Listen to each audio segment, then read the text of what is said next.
What's going on, everybody? I'm Cade Morehouse with Cade Side Press, and today I'm joined by my man Archie Colgan. I came out here to Colorado and had to stop by to see my boy Archie. How's everything going? I'm good, bro. Life's good. So 3 weeks after fight day to the day.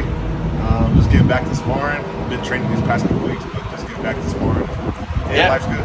Yeah, man. Dominant win out in Paris, but you know, nothing you're not used to, man. You've been getting dominant wins most of your career. Yeah. How does it feel to get yet another one?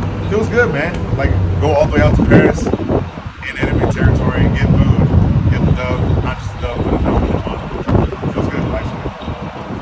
I guess when people interview you, man, it's almost like disrespectful to call you a prospect. It's almost to the point where it feels like you're not a prospect anymore. Do you kind of feel that way, or do you feel like you need some more bigger fights to get out of that? Yeah, I'm not too concerned about.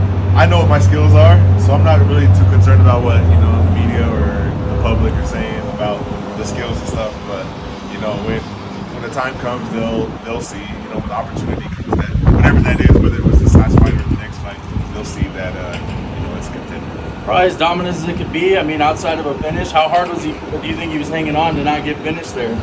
Man, I think in the first round. I probably landed like 40 shots without him answering it back. And the ref was on him trying to, tell him that he's going to stop the fight. He never did. He was moving enough just to stay alive. And then, later on in the fight, he was doing a good job because I was landing some big shots. And he stayed alive. Archie, I want to ask you, how is Paris, man? I mean, I saw you were out there with Ben and Peter, patrolling the streets. How different is the culture out there from here?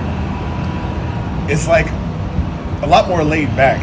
Like the people were not in a rush to get around. Once you got more towards the touristy, places like where the venue was and Eiffel Tower and things like that, then people were more in a rush. But that was like a lot of tourists there. But when I went out there in the Airbnb for like 5 additional days before, I went out there like 10 days before, so like the 5 first days were like away, and people were like real laid back, and everybody had like a baguette with them, walking around and smoking cigs all day long, drinking a beer, having a coffee. It was like real chill. I gotta ask you, the PFL tournament, you weren't really in it. You're still kind of doing the Bellator side of things. Do you see yourself wanting to do that, or do you think that they should have put you in it? Did you not want to be in it? How did that unfold? Well, like when opportunity was like asked and brought up, they merged, and I wanted to. My goal was to be Bellator champion when I signed with Bellator. So I talked to the manager and asked if that was still, doable, if that's still achievable, and he said, yeah, they're going to be separate for a little bit. So I said, all right, I still want to attain that goal and be Bellator champion. So that's why I said that.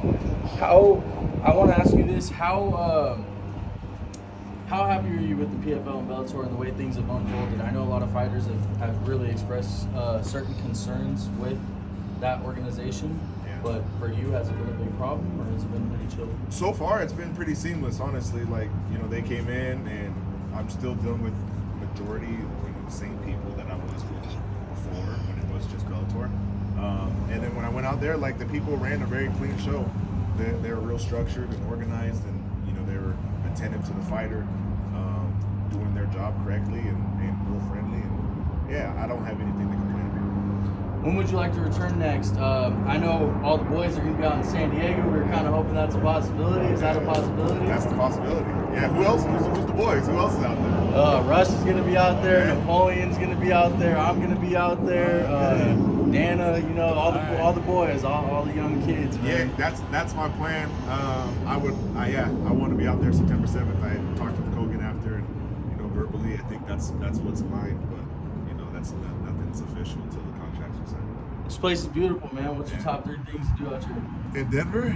Yeah. This is normal life for me. Is to take care of my kids, pay these bills. I like when the time is right to get outdoors a little bit. I haven't been fishing in years, but I do want to go. For some reason, recently, I want to get out and go fishing a little bit. Take my sons.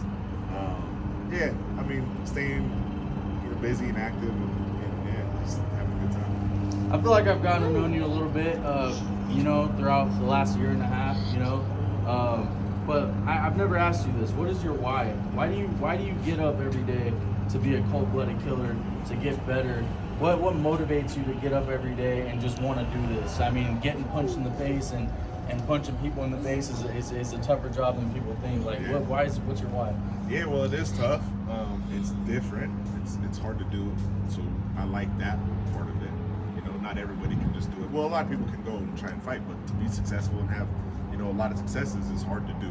So, you know, that's one of the reasons. It's just that not everybody can do it.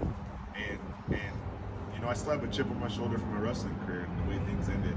And I don't think I'll ever let go of that chip. You know, even, you know, after I'm champion and have a great career in wrestling or in fighting, I'll always remember the athlete that I could have been in wrestling, and I didn't let myself become that person, and I just won't let that happen in fighting. Archie, thank you for taking the time for this interview. Do you have any shout outs or anything? And then once you're done with them shout outs, man, just give me a bonjour, motherfucker. You know, shout out the whole crew, everybody who helps me get to this point, and you know, my coaches, my teammates, my wife, my kids.